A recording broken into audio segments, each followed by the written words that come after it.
Je vous dis que le fondamental, c'est l'éveil intérieur. Je vous dis que le fondamental, c'est toi. C'est ton éveil. Toi, tu t'éveilles à l'intérieur. C'est le fondement de tout, car le monde entier existe pour toi, pour que tu le regardes, pour que tu l'écoutes, pour que tu sois avec lui, que tu le goûtes, que tu le touches. Je vous dis que le fondamental, c'est l'éveil intérieur.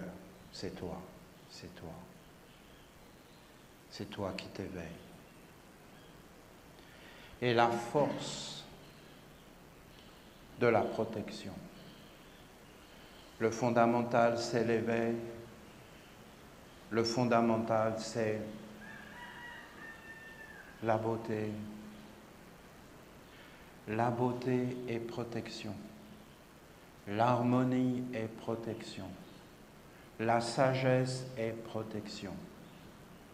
La confiance est protection. La protection, c'est le cercle des anges.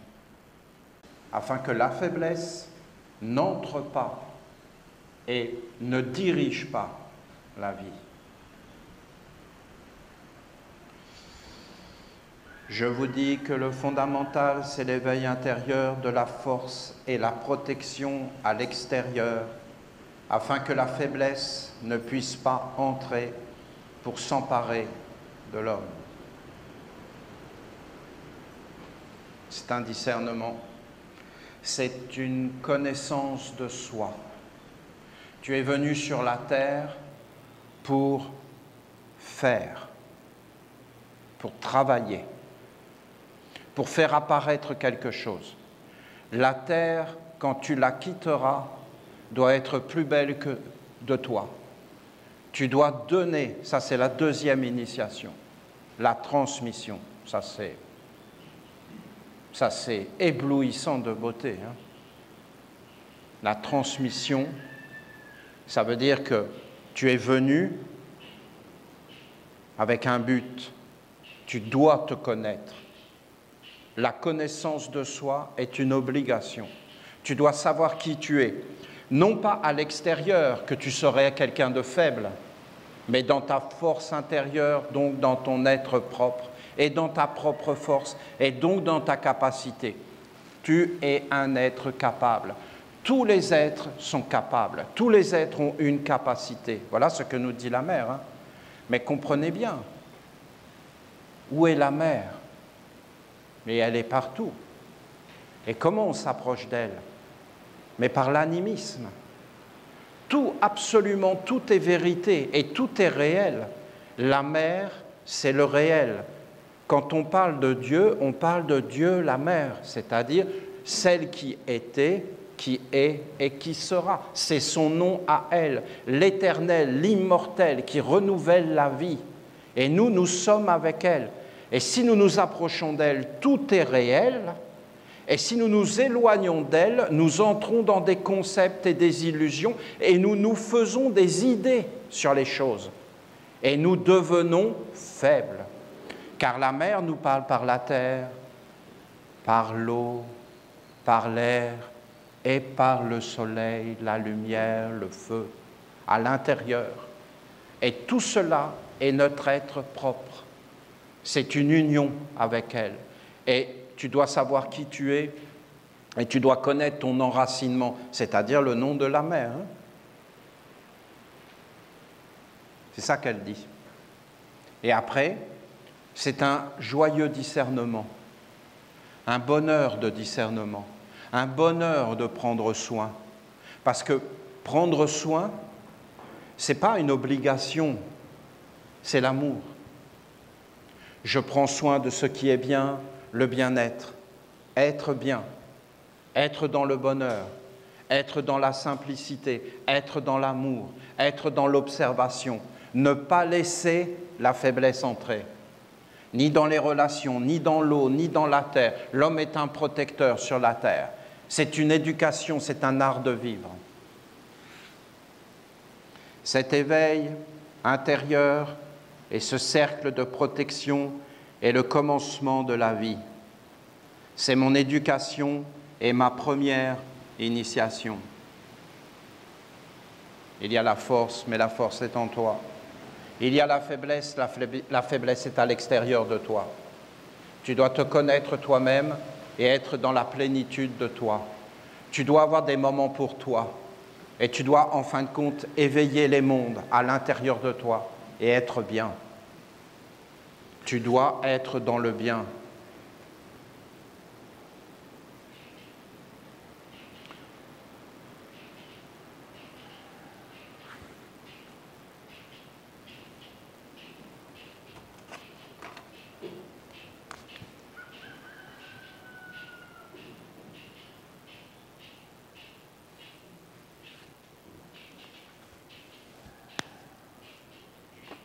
L'éveil de la force, la protection autour de toi. C'est très ancien. Très, très ancien. Et c'est d'une merveille parce que vous avez le centre et la périphérie. Et c'est valable pour tout. Parce que nous sommes une communauté, donc un cercle de protection. Ça, c'est la force des forces. Et nous avons un idéal, une terre et une vie commune. Et nous protégeons notre idéal, notre terre, notre famille et notre vie commune. Nous protégeons notre religion, notre tradition. Nous ne sommes pas des êtres passifs et nous ne laissons jamais faire. Non, mais ça paraît bête ce que je vous dis, mais je vous assure qu'on s'écarte du chemin très rapidement, on se fait voler et après tout est fini. Tu ne contrôles plus rien, c'est plus la force, c'est la faiblesse. Tous les jours, c'est la faiblesse. Tous les jours, tu es dépossédé. Tous les jours, tu es dans le mécontentement. Tu ne contrôles plus rien parce que tu es sorti de l'animisme de la mer et que tu as dit « Oh, ça n'a pas d'importance, ça n'a pas d'importance. » Et tu n'es pas dans l'éveil, le prendre soin, l'amour. Tu sais, si tu as l'amour, tu prends soin. Vous savez qu'essénien veut dire prendre soin.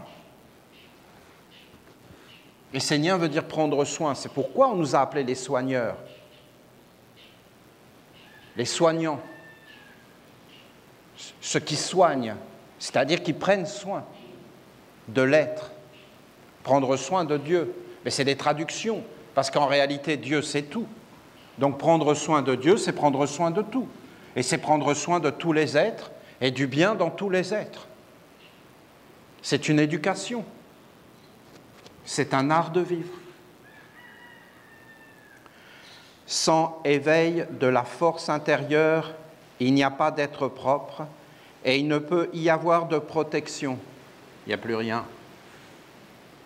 La force est en toi. C'est toi. La protection permet d'établir et de sécuriser un espace, un environnement de vie dans lequel l'être intérieur peut s'exprimer, se développer, s'accomplir, sauvegarder et perpétuer son identité et réaliser sa mission. C'est toute une science, Elle est en train de parler de toute une science. Je vous dis, je vous en ai parlé, c'est le serpent. Ce serpent, il peut être dans la sagesse. Dans la sagesse, tu es dans la force. Quand tu lis l'évangile essénien, tu es dans la force. La sagesse, c'est une force. Les rites sont une force. Quand tu es un étudiant, tu es dans la force. Parce que tu comprends, un étudiant étudie. Donc, en réalité, il regarde, il observe et il veut comprendre. Donc, il est dans la bonne attitude.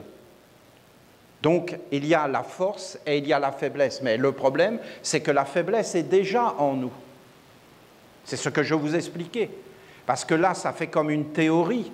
Mais dans la pratique, c'est tout un monde qu'il faut éveiller. Il faut prendre soin de l'espace à l'intérieur du cœur. Il faut ouvrir un espace très petit Il faut toujours commencer très petit. Regardez, au début, je vous parlais dans les appartements.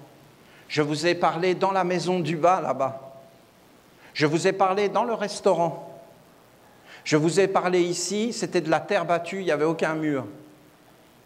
Après, on a mis des murs, on a mis une dalle. Et regardez, maintenant, on a du carrelage. J'espère que vous appréciez. Moi, j'apprécie. Hein. Croyez pas que je suis là. Moi, j'apprécie énormément. J'apprécie. On est de mieux en mieux. Et petit à petit, on crée un espace. Et on fait apparaître des mondes dans cet espace. Et on devient de plus en plus fort. Et la faiblesse, elle devient de plus en plus faible, donc elle est contente. Et la force est mise là où elle doit être, et la faiblesse là où elle doit être. Et tout est en harmonie. Mais il faut être actif, éveillé, à l'intérieur, et créer des espaces, et prendre du temps pour prendre soin de ce qui est précieux. Dans tous les mondes, la communauté, c'est précieux. On doit prendre soin les uns des autres. Mais ça, c'est un cercle extérieur. Ensemble, nous pouvons faire beaucoup plus de choses que seuls.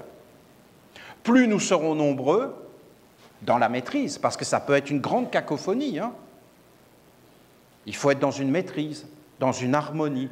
Plus nous serons en harmonie et clairs, plus nous serons nombreux. Plus nous serons nombreux, plus nous aurons de capacités. Et en fin de compte, nous pouvons prendre soin et protéger les petits. Ce que nous a demandé la mère. Simplement, tranquillement, naturellement. Il n'y a rien de mieux que naturellement et en son temps.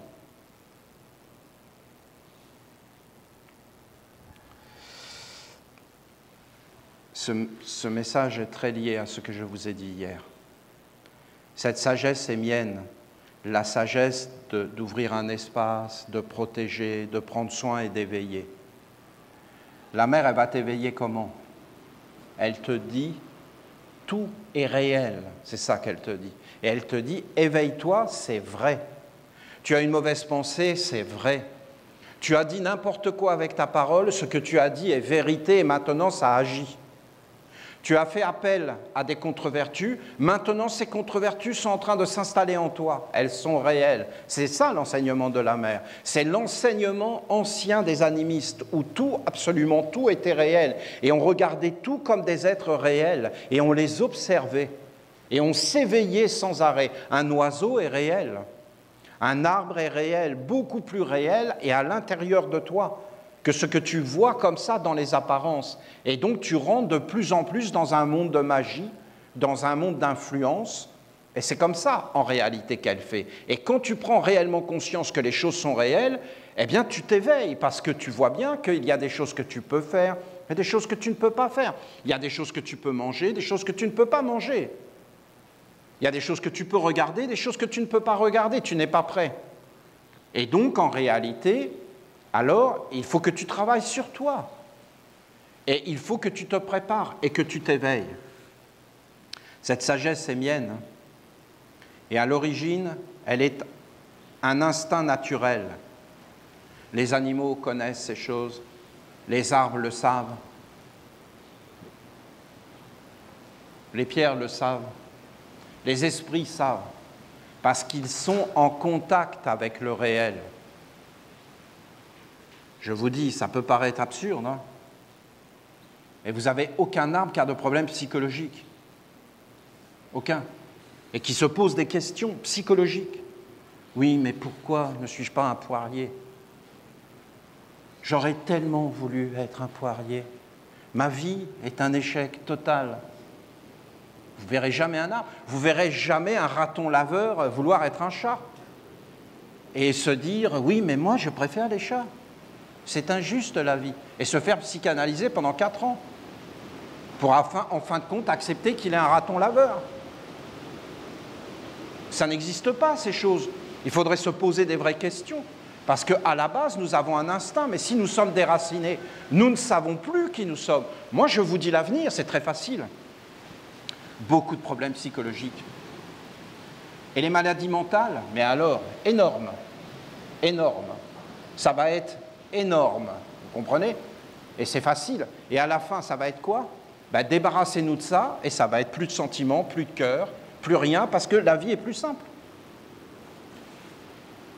Et vous allez voir que les émotions, les sentiments, les pensées sont une maladie. Et qu'en fin de compte, délivre-moi de mes pensées.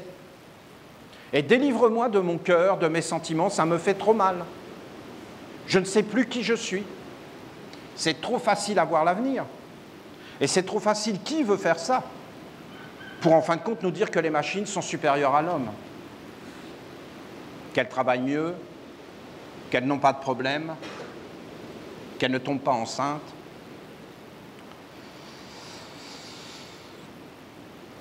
Cette sagesse émienne est à l'origine, elle est un instinct naturel, elle est banale, simple, et il n'est pas utile d'en parler. C'est juste une évidence. Aujourd'hui, à force de s'éloigner de moi, les hommes sont en train de perdre cette nature et tout devient compliqué. Construire une maison, c'est compliqué. Vous voyez les oiseaux? C'est compliqué de construire une maison. C'est compliqué leur maison. Il faut le faire quand même. Hein, mais c'est pas compliqué. Les abeilles, c'est compliqué. Il faut quand même le faire, hein, ce qu'ils font. Mais est-ce que c'est compliqué? Non, c'est naturel. Il n'y a rien de compliqué quand on est avec la mer. C'est des signes. Hein. Et dès que ça devient compliqué, c'est que tu n'es plus en harmonie. C'est la faiblesse qui apparaît. C'est plus clair, c'est confus.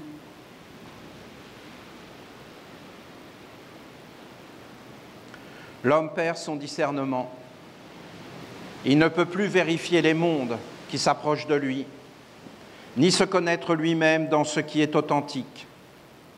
Il se fait une idée du monde et de lui-même, et il pense que cette idée est vraie. S'il veut quelque chose, il ne sait pas qui veut cela en lui. Bien souvent, il se contente de vouloir, de souhaiter, et il se tourne vers l'extérieur pour que la réalisation vienne. Il ne fait pas appel à son être propre et ne l'éveille pas afin de conduire le processus de la réalisation jusqu'au bout, jusqu'à la sagesse et à la libération des mondes. Dans l'idéal, on ne devrait rien faire qu'on ne sait pas faire par nous-mêmes. Dans l'idéal. Hein. Et on devrait toujours être d'une grande humilité pour savoir si quand on nous propose quelque chose, on le mérite ou pas. Parce qu'il y a des êtres qui viennent et qui te proposent des choses, en fin de compte, pour t'affaiblir. Comme une certaine vie. Mais en réalité, c'est juste pour te prendre quelque chose. Tu dois toujours être en éveil, car il n'y a que toi. Et tu dois toujours être dans un mérite. Si quelque chose t'est donné et que tu ne le mérites pas, cette chose t'empoisonnera. Si tu veux quelque chose qui n'est pas à toi et que tu l'obtiens, ça veut dire que tu l'as pris à celui pour qui c'était destiné. Comment tu veux que cette chose te rende heureuse? Comment tu veux que quelque chose qui t'est étranger t'apporte le bonheur? Seul ce qui est à toi et t'appartient et que tu as obtenu par le mérite et donc par le travail. Mais c'est des anciennes valeurs. Hein. C'est des anciennes valeurs.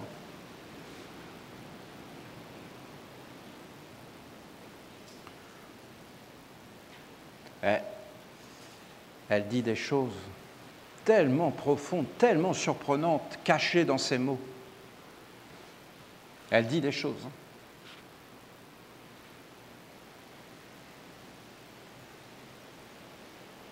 Comprenez que l'homme ne vit plus.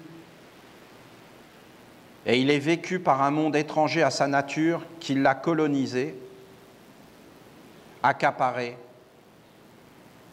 et qui pense et agit à sa place. Ainsi, il est habitué à ne vivre qu'à l'extérieur de lui-même, sans jamais solliciter son être intérieur. Et vous savez, quand il se réveille, l'homme, il se révolte. Il se dit quoi? Mais c'est une honte. On nous a promis ça, on nous a promis ça, on nous a promis ça, et qu'est-ce qu'on a? Et là, il sent la révolte. Et toute la médiocrité apparaît, et toutes ces choses. Et il est asservi encore plus. Parce que personne ne gagne quelque chose en se plaignant. On gagne quelque chose par le travail, l'intelligence, l'éveil, mais pas en se plaignant et en allant se plaindre à qui que ce soit, puisqu'il n'y en a aucun autre responsable que toi-même. Parce que qu'est-ce que tu veux leur dire? Mais moi, je ne suis pas responsable. Ah bon? Ben alors t'es quoi? Et va vers Dieu en lui disant « Je ne suis pas responsable », tu vas voir la réponse. Ah bon, t'es pas responsable? Mais alors t'es quoi? Père, pardonne-leur, car ils ne savent pas ce qu'ils font. Vous vous rendez compte de la parole? Ne savent pas. Or Dieu dit « Je rejette les ignorants ». Ils sont condamnés.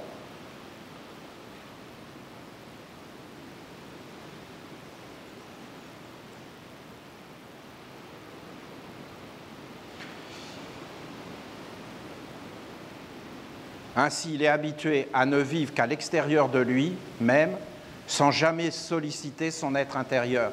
Si tu éveilles ton être intérieur, tu vas te positionner devant le soleil, tu vas te positionner, tu vas être dans un grand questionnement, mais pas un questionnement existentiel. Tu vas être dans un questionnement d'adoration et d'émerveillement. Là, tu commences vraiment à être à l'intérieur. Parce que l'intérieur, ce n'est pas une peur, l'intérieur, c'est une adoration, c'est une félicité, c'est une splendeur, c'est une communion. Donc là, tu commences à être un être libre. Bon. Il a été éduqué par un monde qui met tout en place pour agir à la place de l'homme. Mets-toi là, repeat after me. Pose-toi là, va faire ça. Si tu veux vivre, tu dois faire ça, tu dois faire ça, tu dois remplir tel formulaire. Tu dois aller voir telle administration, va voir le bonhomme là-bas, demande-lui l'autorisation d'exister. Puis après, va voir le bonhomme là-bas, redemande-lui l'autorisation d'exister. Fais-toi tamponner. Ah, t'es pas un tamponné, si t'es pas un tamponné, tu peux pas. T'as pas l'autorisation, tu peux pas aller là. Fais pas ci, fais pas ça. Hein? Ils en ont fait une chanson très belle d'ailleurs.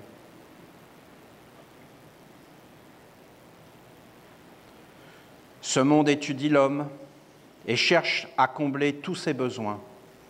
C'est pervers.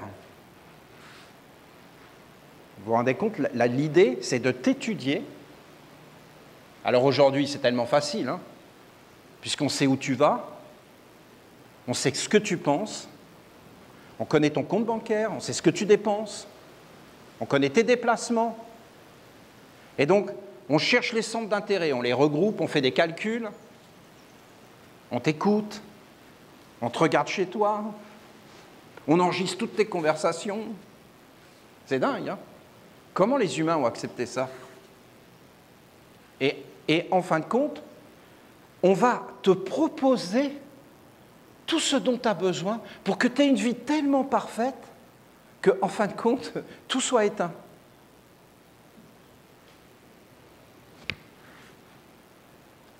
C'est dingue.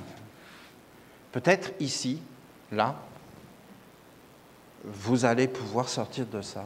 Ce serait beau. Quelle belle œuvre, non? Même s'il y en a 2, 3. Ce serait beau, hein? C'est pas facile, hein? Est-ce que vous commencez à comprendre que c'est pas facile? Est-ce que vous commencez à vous éveiller qu'en réalité, c'est pas la norme et c'est pas normal ce qui arrive? Une bombe atomique, c'est pas normal. C'est une grande maladie mentale. C'est pas normal de faire exploser une bombe atomique sur des enfants des femmes. L'Amérique qui torture des gens en ce moment même, officiellement et légalement, c'est pas normal. Ce n'est pas normal. Il y a quelque chose qui ne va pas. Et en fin de compte, il faut mieux pas participer à ça. Si vous êtes vraiment détendu. Vous pensez bien que je ne suis pas Dieu la Mère. Et que Dieu la Mère ne vous tiendrait jamais un discours comme ça. Parce qu'elle, ce qu'elle veut juste, c'est que tu ailles dans ses bras, dans la forêt. Et que tu t'éveilles. Et que même tu ne penses plus jamais à tout ça. Elle ne veut même pas en entendre parler, elle. Pour elle, elle veut que ça n'existe pas. Elle ne veut pas que tu participes à ça parce qu'elle t'aime. Il a été éduqué par un monde qui met tout en place pour agir à la place de l'homme. Ce monde étudie l'homme et cherche à combler tous ses besoins. Tout est organisé afin que l'homme ne sollicite jamais sa force intérieure, sa capacité, son être propre. Jamais tu vas faire les choses par toi-même. Jamais tu vas solliciter ta propre intelligence, ton propre cœur, ton être propre et immortel, hein. S'il vous plaît, immortel. Tu vas combler que des choses éphémères, sans intérêt, qui dans 3 ou 4 années, tu t'en rappelleras même plus, tellement ça n'avait pas d'intérêt. Et je ne vous parle pas quand tu arrives aux portes de la mort, où là tu es en train de t'éveiller, tu te poses des questions pour de vrai sur le sens de ton existence. Et on n'en parle même plus. Et de là à ce qu'on soit en train de régresser en dessous des animaux, je suis désolé, mais il n'y a pas loin. Parce que quelle est la différence entre une poule pondeuse élevée en batterie et un homme qui toute sa vie aura financé des mondes pour lesquels il ne connaît rien et qui n'avait pris aucune décision et que si on l'avait concerté et qu'il avait parlé avec son cœur et tout ça, il aurait dit non. Alors comment ça se fait qu'il a dit oui toute sa vie pour des choses auxquelles s'il avait été lui-même demandé, il aurait dit non. Il a donc été forcé à le faire toute sa vie. Et ça, il ne veut pas le voir. Mon enseignement est totalement à l'opposé. Ben merci maman, nous aussi. Quelle joie, quel bonheur, quelle grandeur. Oh, ça fait plaisir. S'il faut aller au fin fond du monde pour arriver à dire ce qu'on pense, dans des pays où soi-disant on a une liberté d'expression, que personnellement on m'a privé légalement, parce que ça ils n'en parleront jamais. J'étais interdit de parole et d'écrit. Pourquoi on n'en parle pas ?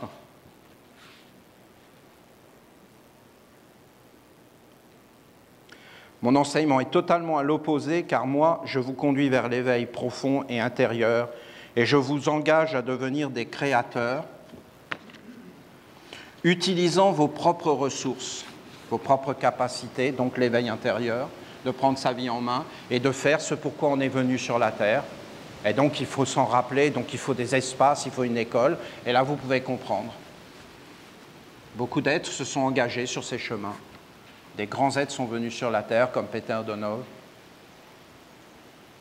Et il n'y arrivait pas, le maître. Il était complètement perdu. Il ne savait pas comment faire. Alors il a emmené ses élèves dans les hauts sommets des montagnes. Et là, qu'est-ce que vous voulez, comment ? Ils étaient totalement découpés de la réalité du monde extérieur, de cette illusion des mondes. Et là, ils commençaient à s'éveiller dans les hauts sommets parce qu'il n'y avait plus rien.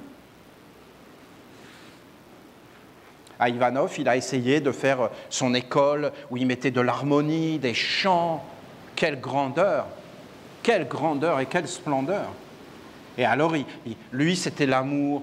On dit qu'à Ivanov, c'était des conférences incroyables, mais non, je vous assure que non.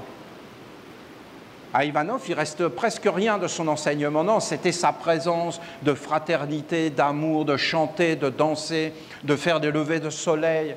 Et tout était invisible, c'était une ambiance qu'il amenait, un champ de vie.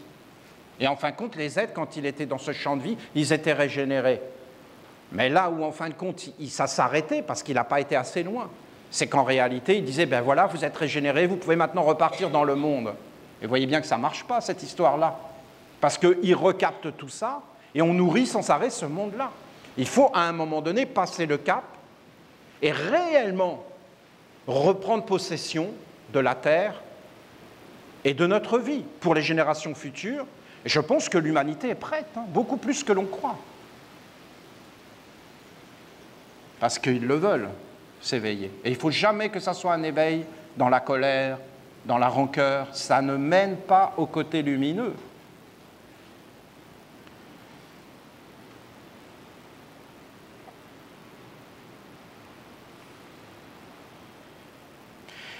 Si c'est un monde extérieur qui vit à votre place et qui accomplit tout pour vous, alors quelle est votre place et qui êtes-vous?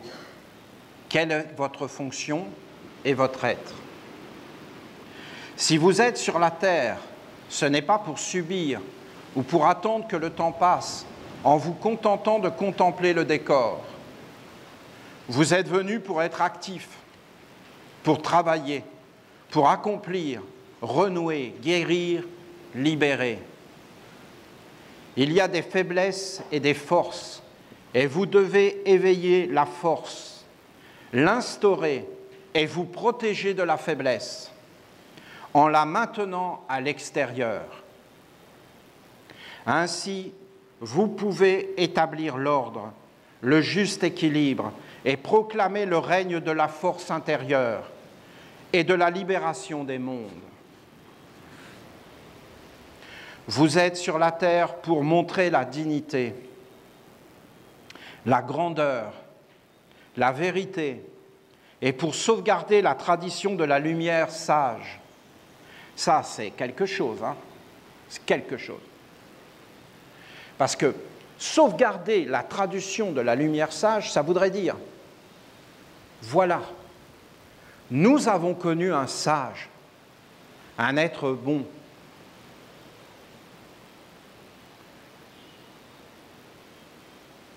Mais nous pouvons le perdre. Nous pouvons perdre ce que nous avons.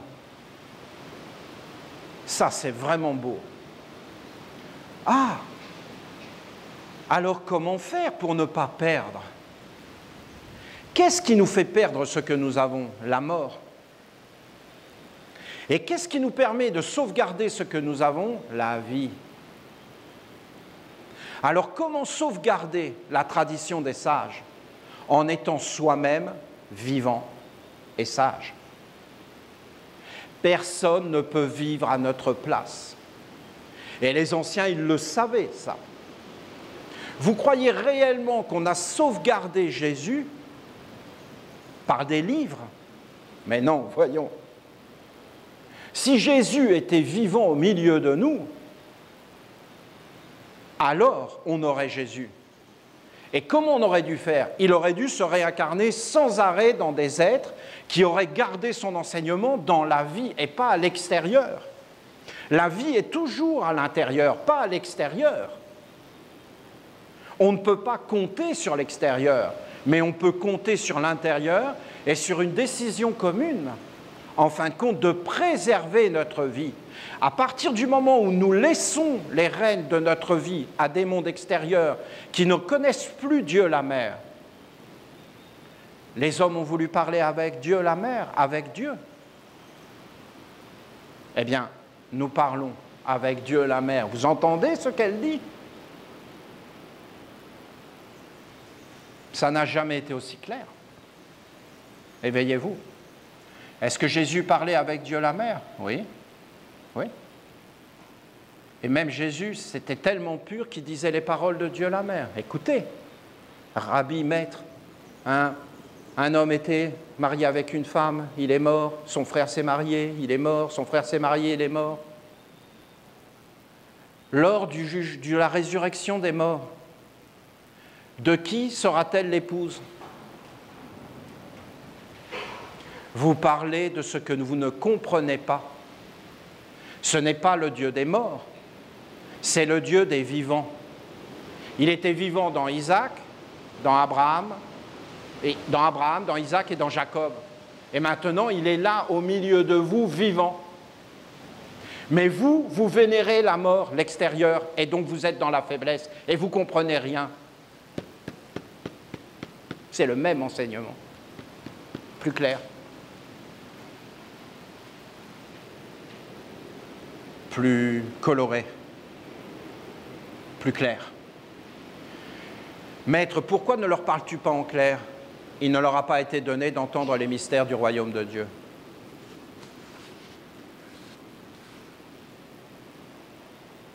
Si vous êtes sur la terre, ce n'est pas pour subir et pour attendre que le temps passe. Vous êtes venus pour être actifs, pour travailler, pour accomplir, pour renouer, pour guérir, pour libérer. Il y a des faiblesses et des forces, et vous devez éveiller la force et l'instaurer et vous protéger de la faiblesse en la maintenant à l'extérieur. Ainsi, vous pourrez établir l'ordre, la vérité, pour sauvegarder la tradition de la lumière sage. Il était vivant dans Abraham, dans Isaac et dans Jacob, pour sauvegarder la tradition en étant soi-même l'incarnation de la lumière que tu veux vivre sur la terre et que tu veux transmettre. Et personne ne peut l'être à ta place. Et personne ne va transmettre à ta place ce que tu as à transmettre. Et personne ne va accomplir ton travail à ta place. Je trouve ça grand et vrai. Les hommes ont dit, on s'en remet à Dieu. Les voies du Seigneur sont impénétrables. On s'en remet à Dieu. Au lieu de dire, nous n'y comprenons rien, nous avons perdu le lien avec Dieu, nous sommes perdus, nous le reconnaissons. Si quelqu'un a une idée, qu'il se lève.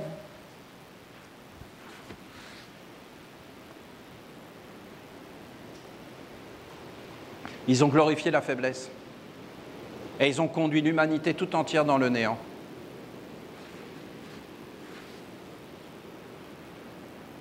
Et pas que l'humanité.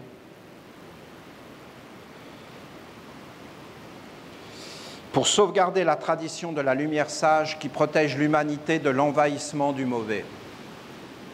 L'envahissement du mauvais, c'est de dire Dieu, Dieu, sans le mettre au monde. C'est de se référer à Abraham, Isaac et Jacob, sans vivre avec eux, et perdurer leur tradition, c'est-à-dire leur être propre.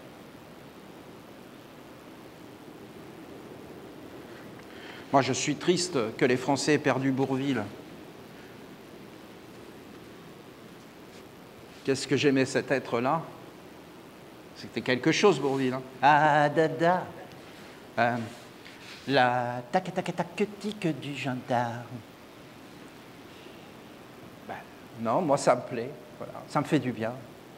Et maintenant, ça ne me plaît pas. Voilà. C'est toujours agressif, c'est toujours...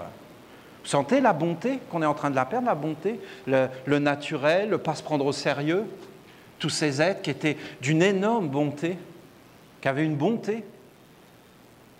Et pourquoi ils avaient une bonté? Mais parce qu'ils vivaient encore avec la nature, et que c'était encore simple, et qu'il n'y avait pas tant d'électricité, tant de confort. En fin de compte, ça nous nuit.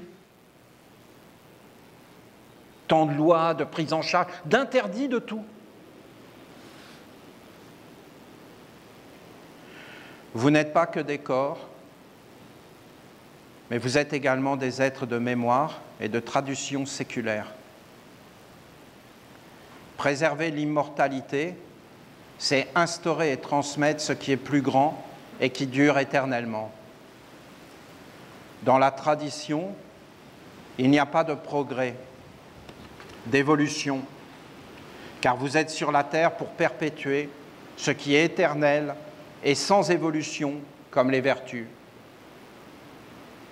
En instaurant cela à travers vos corps, vous permettez à la tradition de traverser les âges, et ce sont vos enfants et les enfants de vos enfants qui vont continuer à faire vivre ce qui est juste, afin que les mondes soient libérés du mal. En fin de compte, si nous vivons dans le corps, nous mourrons. Mais si nous vivons dans la tradition d'une mémoire plus grande, nous vivons dans des mémoires et dans des mondes. Nos enfants perpétuent notre mémoire. Je peux vous garantir que tous les peuples premiers animistes avaient le culte des ancêtres. Tous. Et le grand respect des ancêtres est qu'ils vivaient avec les ancêtres. C'est vraiment aujourd'hui que tout est en train d'être détruit, mais dans les mondes invisibles. Hein. Parce que quand on parle de réincarnation, on ne parle pas de corps, on parle de ces mémoires. Ton corps, il est là la nuit. Et toi, tu es ailleurs. Et quand tu re-rentres dans le corps, tu as la mémoire. Et tu sais ce que tu dois faire. C'est un monde qui te parle, qui est là tout autour de toi. Et après, il y a des grands égrégores déchus. C'est-à-dire qu'ils sont morts. Il n'y a plus de vie, ils ne sont plus en contact ni avec des mondes supérieurs, ni avec des mondes inférieurs. Et ils ne sont pas difficiles à détecter quand on est éveillé. C'est une nourriture qui n'est pas bonne, qui sent mauvais, qui est néfaste. Voilà. Comment décrire ces hommes? Ils ont une vache, ils pourraient traire le lait et boire le lait, mais eux, ils mangent les bousses de vache. C'est juste un monde dont on n'a pas envie. Nous, on veut boire le lait et pas les bousses de vache. Il faut avoir un discernement dans la vie. Et en fin de compte, c'est un monde de beauté, de dignité, d'honneur pour tous. Car si l'honneur et la dignité sont que pour moi, ben c'est un monde faux. C'est tous les êtres qui sont dans l'honneur et la dignité, les animaux aussi. Il ne faut pas forcément avoir toutes ces pensées autour de soi. C'est quand même un message de Dieu la Mère, de son initiation. Hein. Mais quand tu vas vers l'initiation, il faut tout lâcher. Il faut vraiment tout lâcher. C'est ça qu'elle dit, c'est pourquoi elle parle. Hein. Elle ne parle pas pour que nous devenions comme des juges et des critiquants d'un monde. Hein. On serait à côté si on comprenait de cette façon. Hein.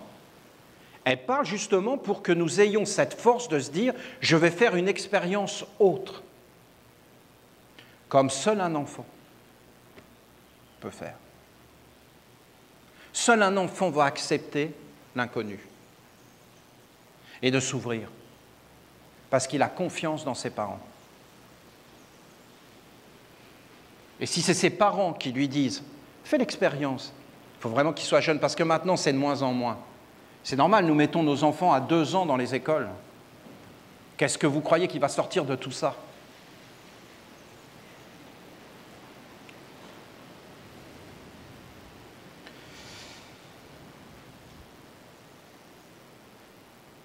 En instaurant cela à travers vos corps, la tradition, les anges, les vertus, la ronde des archanges, vous permettez à la tradition de traverser les âges, et ce sont vos enfants.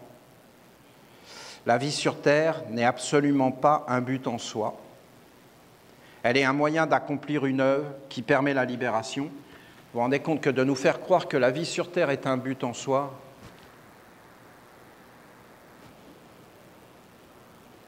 c'est quand même limite là, non? Et vous vous rendez compte qu'on se met à croire des bêtises pareilles? Comment vous voulez qu'on ne soit pas malheureux? Expliquez-moi.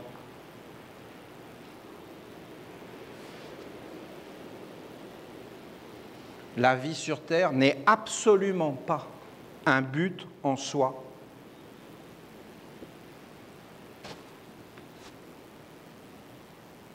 Et un moyen d'accomplir une œuvre qui permet la libération. Non, la mort, ça doit être une fête.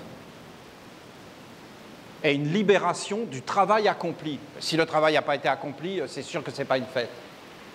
Mais si le travail a été fait, ça devrait être une fête. À travers les siècles, vous devez honorer et incarner certaines vertus qui sont essentielles à l'accomplissement bienheureux de la destinée. Je dis que votre rôle est simple. Vous devez éveiller l'être intérieur et demeurer en lui. Ce point,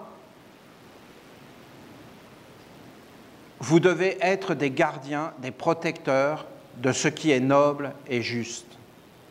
Protecteur ne signifie pas être dans la violence, d'être des moralisateurs, c'est quelque chose qu'il faut faire naturellement. Mais d'être éveillé et présent dans le centre intérieur et dans le précieux qui se tient là. Éveillez-vous et soyez présent en vous. Ne soyez pas censés, ne soyez pas semi-éveillé ou semi-vivant. On pourrait développer des méthodes. Hein. On n'est pas d'accord sur un problème, on se réunit tous ensemble et on reste dans le silence jusqu'à ce qu'on tombe d'accord.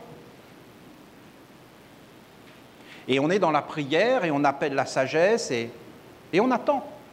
Et on ne bouge pas tant qu'on n'est pas d'accord. et qu'on n'a pas trouvé ce qui éclaire tous les mondes, qui fait du bien à tous les mondes, qui est en accord avec l'amour, la sagesse universelle, impersonnelle. Et on regarde ce qui est juste, et on s'éveille, jusqu'à ce qu'on soit dans une unanimité.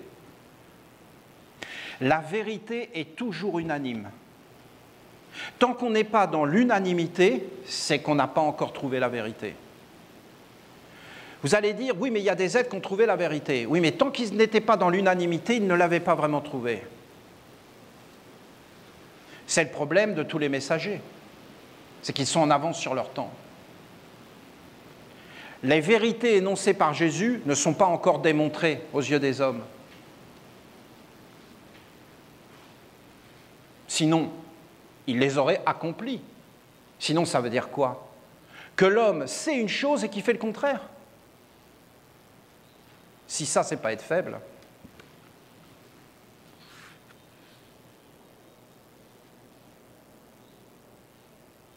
Éveillez-vous et soyez présents en vous. Ne soyez pas semi-éveillés ou semi-vivants. Moitié vivant, moitié mort. Soyez éveillés et vivants. Un enfant. Un enfant, il n'est pas à moitié triste et à moitié joyeux. Il n'y a qu'un adulte qui va faire ça. Il va être triste. Les adultes sont marrants. Je te déteste, je te hais. Ding dong. Oh, c'est nos amis. Oh, bonjour, ça va? Chérie, c'est nos amis qui sont là.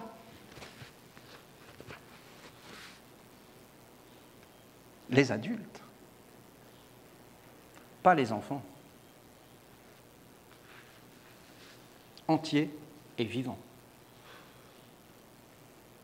Qu'est-ce qui nous est arrivé? Soyez présents dans ce que vous faites et apprenez à agir à partir de votre propre centre. Soyez actifs, soyez des créateurs à partir de votre propre source. Ce qui vous est étranger ne doit pas entrer, ni vous polluer, vous dénaturer. Tout doit être digéré, tout doit être transformé, tout doit être assimilé par la force à l'intérieur. Tout doit te rendre fort et rien ne doit te rendre faible.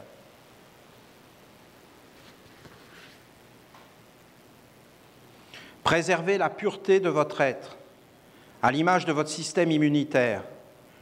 Vous ne devez laisser entrer aucune bactérie nuisible. Sachez que si le système immunitaire faiblit, vous serez malade et qu'il en est de même si vous laissez n'importe quelle influence entrer en vous et vivre à votre place. Vous serez mécontent. Vous commencerez à vous plaindre parce que vous commencerez à vivre des états d'âme ou des événements qui ne vous conviennent pas et que vous subissez. Cela est le signe qu'il y a en vous des mondes qui vous sont étrangers et qui vous parasitent. Vous n'êtes plus réellement vous-même et c'est une faiblesse qui a pris le dessus et qui gouverne. Alors, fatalement, le mécontentement, le trouble vous gagne et c'est ce monde qui vous anime. Donc là, ça y est, on est dans le royaume des ombres. On est dans le royaume des doubles. On est dans le royaume des apparences et de donner le change. On est dans un monde faux. Ce n'est pas un mal en soi, c'est juste que vous ne vous tenez pas dans l'éveil, dans la vigilance, dans la clarté et la vision qui vous permet d'être pur et vrai, d'être véritablement vous-même dans votre bien-être intérieur. Voilà, elle l'a dit, hein. Dans votre bien-être. Qu'est-ce que ce mot est beau, bien-être. Il est rempli de sens et d'âme. C'est un mot précieux, c'est un mot magique. Tu dois chercher le bien-être, l'être bien, le grand Dieu de la bonté. Être, c'est Dieu, c'est Dieu. Et bien, c'est Dieu. Tu dois être avec Dieu, dans le bien. dans ton être bon. Et tu dois engendrer le bon et le bien. Et tu dois donc sortir du territoire de la faiblesse qui t'empêche d'être toi-même.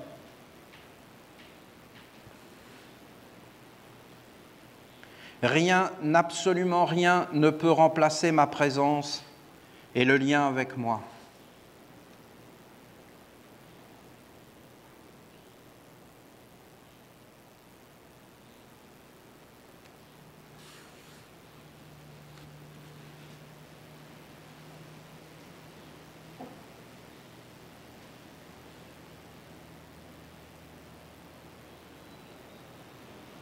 Elle refuse d'aller au Canada. C'est dur à avaler, hein? Ça veut dire quoi? Et elle refuse d'aller en Europe. Elle dit, je ne veux pas de philosophie occidentale. Et là, elle dit, rien, absolument rien ne peut remplacer ma présence.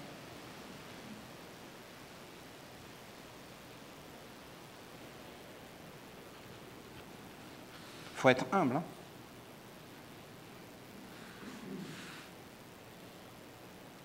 Je suis l'être vrai, le noyau de l'existence,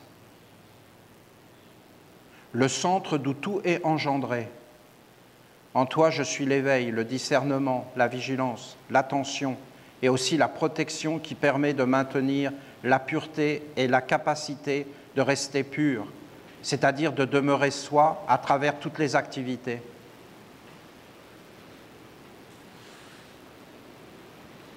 Ça veut dire quoi? Qu'on a abdiqué?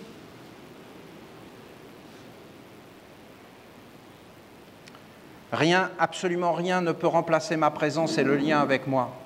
Je ne veux pas de la philosophie occidentale, je refuse d'aller en Europe, je refuse d'aller dans les pays occidentalisés. Je suis l'être vrai, ça veut dire que dans ces pays-là,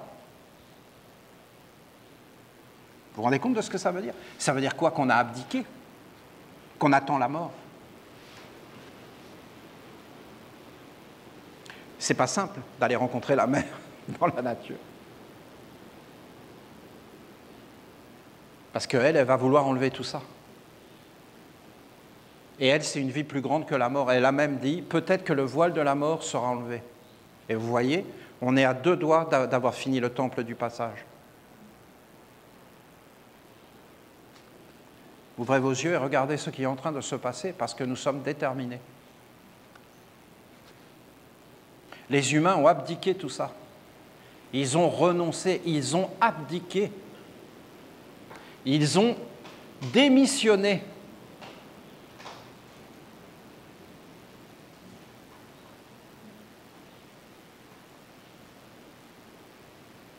La capacité de rester pur, je l'ai toujours su au plus profond de moi, que d'avoir pollué les rivières était un crime. Je l'ai toujours su. Et toi, tu l'as su? Bien sûr que tu le sais. Tu sais tout ça. On sait tous tout ça. On se voile la face.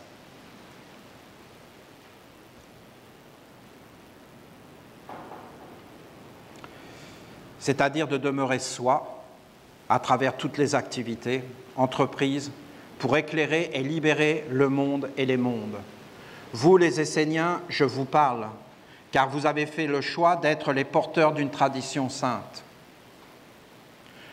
Vous vous êtes engagés devant les anges afin de maintenir leur vertu sur la terre et plus encore, vous avez prononcé le grand engagement d'être des parents de Dieu devant tous les mondes. C'est pourquoi je vous parle, car être essénien, c'est avoir décidé de ne pas être un passif dans la vie, de ne pas subir, mais de s'éveiller, de travailler sur soi pour devenir capable et à travers le cercle de protection, de devenir actif jusqu'à la perfection de l'œuvre dans la grande sagesse qui libère de la mort. C'est un fait absolu. C'est nous et toute notre communauté qui bâtissons ce village. Et tous nos engagements, nous les conduisons jusqu'au but. Et à partir du moment où nous avons pris l'engagement devant notre Père Gabriel pour la première fois sur la terre de l'érable, d'être des parents de Dieu, quelques mois après, cette terre apparaissait. Non mais regardez, c'est pas rien, je vous assure. Et vous avez l'emboîtement parfait et tout se met en place. Cela est noble et c'est pourquoi je vous rappelle votre devoir d'être des éveillés et des êtres conscients, capables de s'observer et de se voir soi-même afin d'enlever les influences nocives. C'est la discipline. Vous devez être actifs, être des créateurs, être agissants dans l'œuvre. Ne subissez pas votre vie. Ne vous plaignez pas.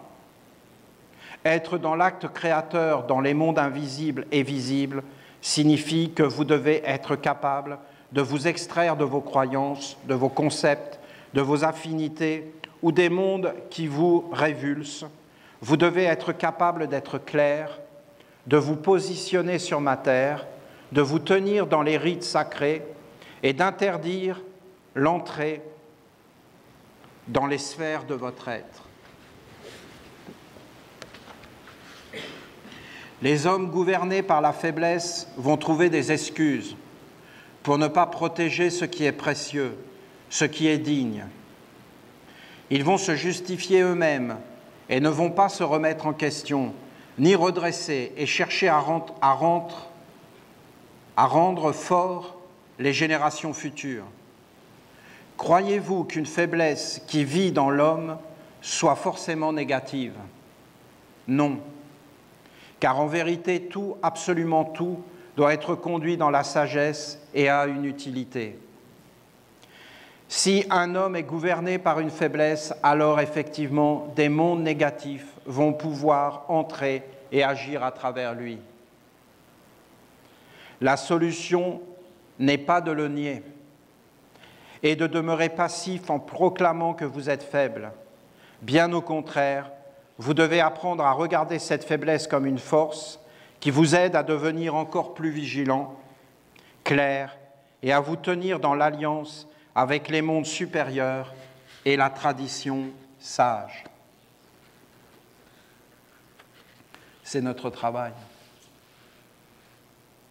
Nous sommes là pour ça.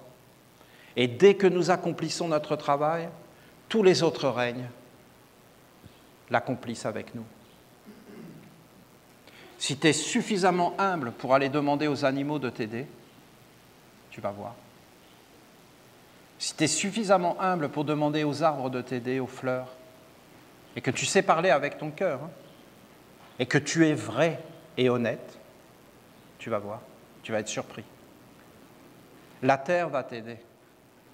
Tu te présentes et tu es humble. Et tu acceptes de travailler sur toi. Et tu vas voir. Et si tu fais le travail, à un moment donné, des mondes supérieurs vont te bénir. Parce que c'est l'amour, en réalité, qui gouverne le monde et les univers.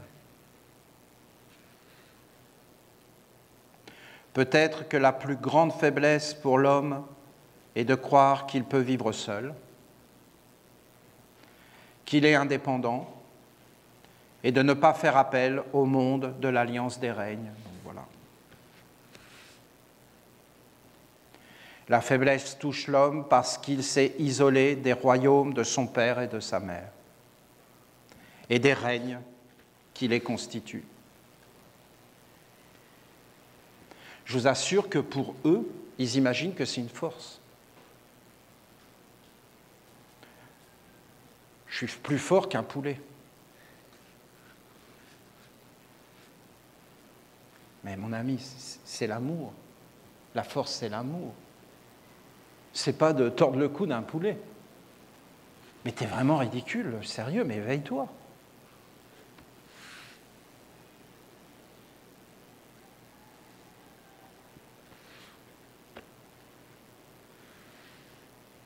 Si l'homme devient conscient de cette faiblesse et qu'il devient actif, non seulement pour s'éveiller, mais pour renouer le fil de la tradition, alors la faiblesse deviendra sa force. Cette histoire de force et de faiblesse ne concerne pas le monde extérieur, mais il s'agit avant tout de votre monde intérieur et des mondes magiques et animistes qui le constituent. Tout cela est une histoire avec vous-même. C'est une noblesse, une royauté intérieure. Éveillez en vous la droiture la colonne, d'être droit. Tu te tiens droit devant le soleil, avec les pieds sur la terre, et tu éveilles la noblesse, les sentiments, la pensée, le soleil, la dignité, tu prononces dignité, et tu t'éveilles, et tu vas sentir un courant, et la sagesse, et tu conduis dans tes yeux, dans tes oreilles, et tu mets ça beaucoup plus grand, et tu emplis tout de dignité, et tu t'éveilles dans ton être digne, et tu dis « dans mon être digne », dans mon être digne, noble et royal. Et tu te concentres sur ta droiture et tu t'éveilles.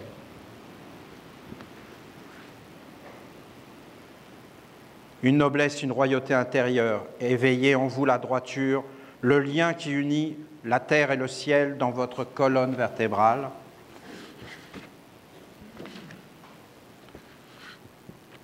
Et percevez votre dignité d'être des enfants du ciel et de la terre. Là, dans cette droiture, éveillez-vous et percevez le cercle de protection autour de vous qui vous dit ce qui ne doit pas être en vous. Il y a ce qui doit être diminué et ce qui doit être augmenté. C'est comme votre enseignement sur le oui et le non. C'est une question de dosage et d'équilibre. Certains vont vous dire que vous devez avoir des protections et des alliances avec des mondes supérieurs. Oui, cela est vrai, mais qui sait nouer cette magie? C'est-à-dire, oui, c'est vrai qu'il faut avoir des protections avec les anges, mais qui est capable de vous donner cette protection avec les anges et avec Dieu le Père? Qui sait faire ça? Qui sait appeler réellement la bénédiction? Voilà ce qu'elle dit. Oui, c'est vrai, mais qui va le faire?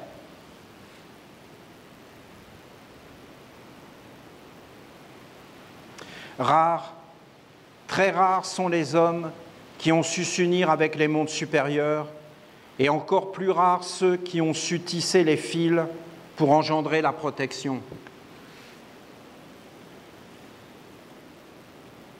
Jésus s'est uni avec les mondes supérieurs. Mais est-ce qu'il a engendré la protection? Regardez.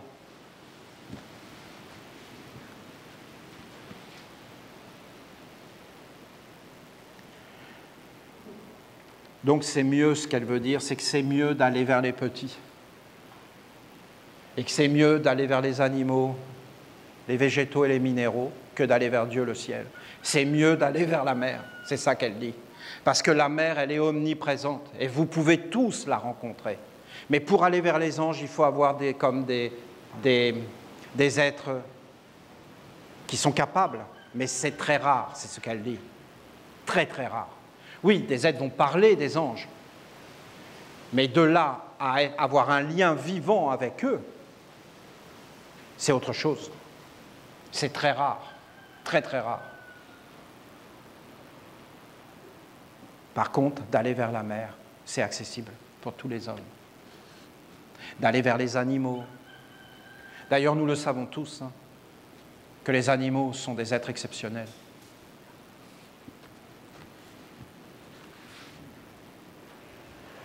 Et qu'ils nous font un bien fou. Et qu'ils ont beaucoup de choses à nous apprendre. Et les plantes, vous vous rendez compte, les plantes? Avec toutes leurs vertus, leurs saveurs, leurs couleurs.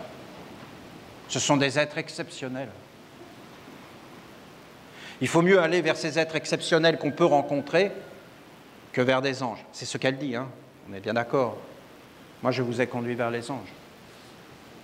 Mais je vous ai quand même conduit vers ces êtres de la mer.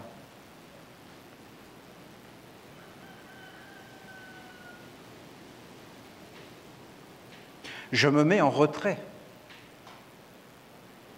Moi, Olivier, j'ai beaucoup de choses à vous dire. Mais je me mets en retrait pour laisser la mer à ma place. J'abandonne mon enseignement pour la mer. Je vous explique ce que je fais à l'intérieur.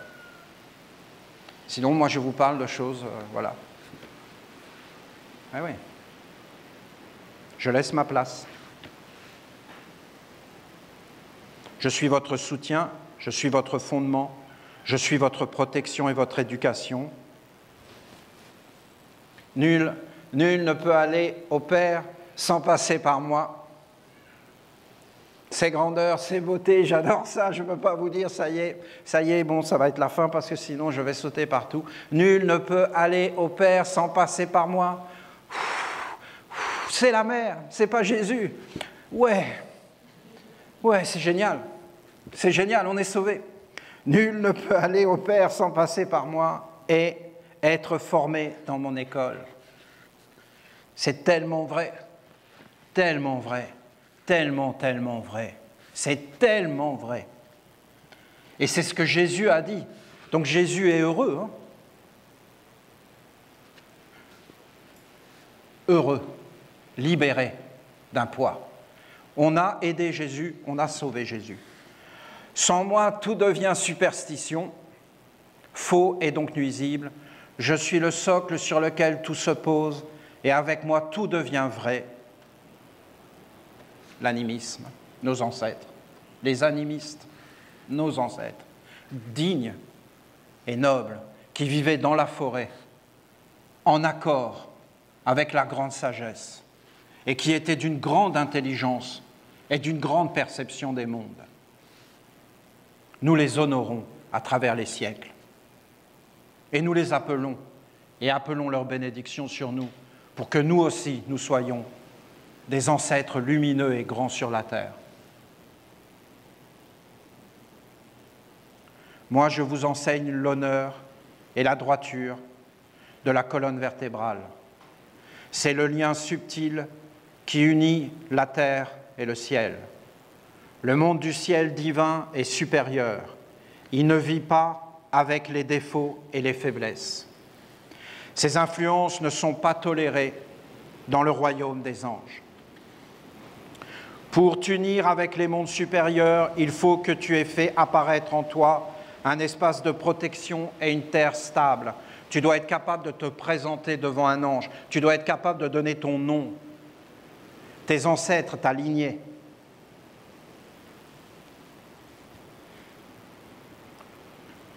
Inviolée, une terre inviolée, invisible, inaccessible,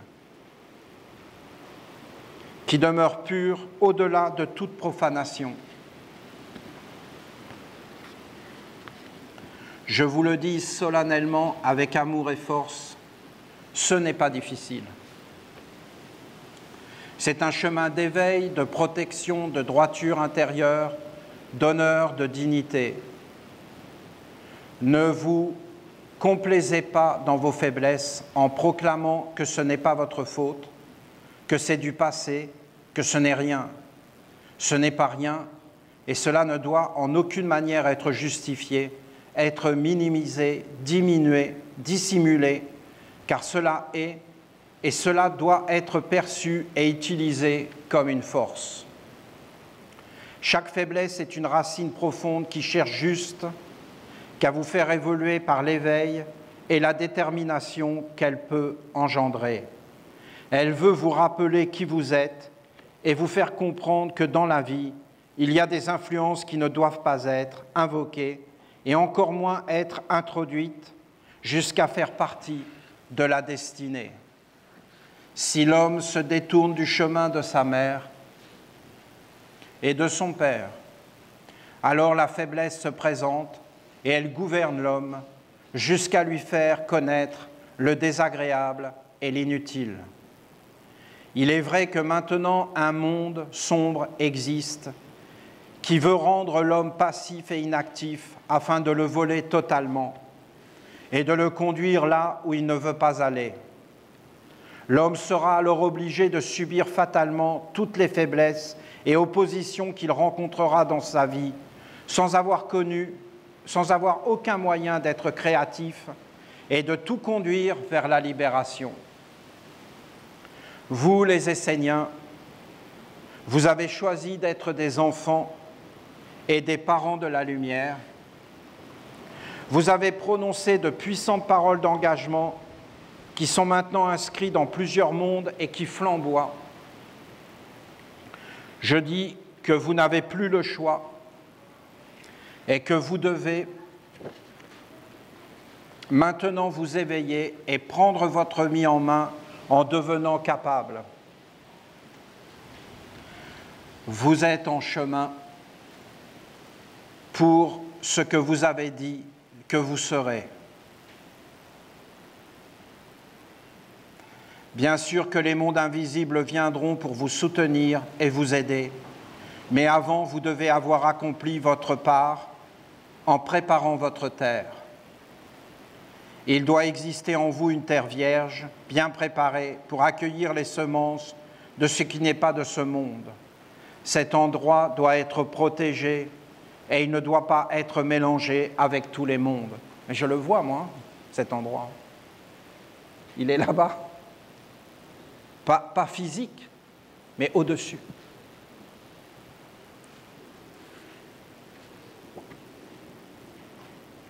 Ce jardin intérieur, cette terre originelle, cet enfant ne dépend que de vous, de votre détermination, de votre vouloir, de votre ténacité, car il n'y a pas d'imperfection dans votre vie.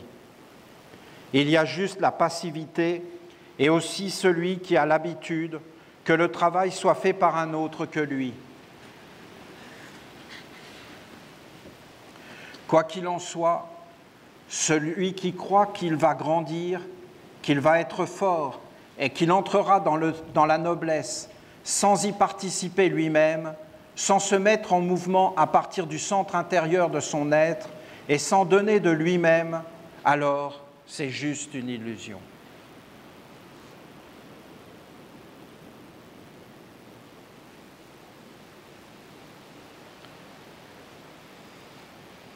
Vous comprenez pourquoi je ne vous l'ai pas lu hier. Et vous comprenez aussi que ça pèse lourd. Hein? Ça pèse lourd.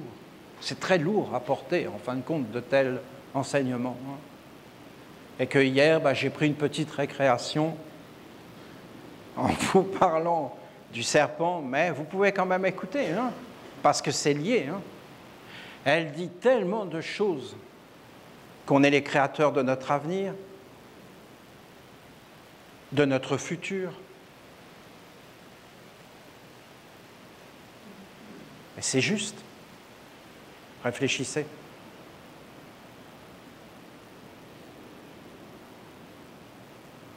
Dieu a créé le monde, et ensuite il est venu dans le monde pour continuer sa création. Et il s'est lui-même mis dans la faiblesse pour s'éprouver lui-même. Et pour voir s'il allait être capable, en étant mis dans la faiblesse, de réellement enfanter la beauté, la splendeur et la grandeur. Mais il n'y a pas d'autre que Dieu. Tu es Dieu. Voilà ce qu'elle dit. Et c'est toi qui vas créer ton propre avenir, en fonction des alliances et des associations. Tu es ce que tu fais. Et ce que tu mets au monde. Ne sois pas passif et ne laisse personne décider à ta place. Et associe-toi avec les êtres qui veulent faire comme toi, par affinité, pour faire apparaître le monde que tu veux. Mais personne ne jugera ni ne condamnera.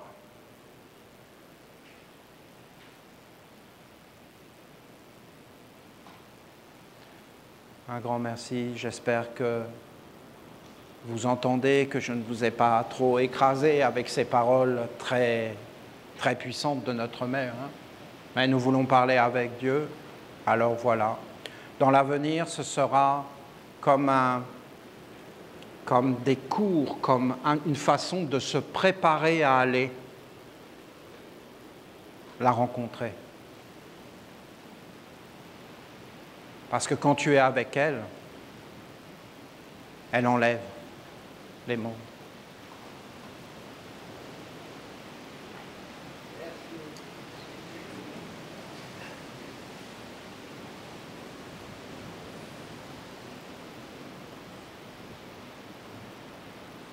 Merci beaucoup.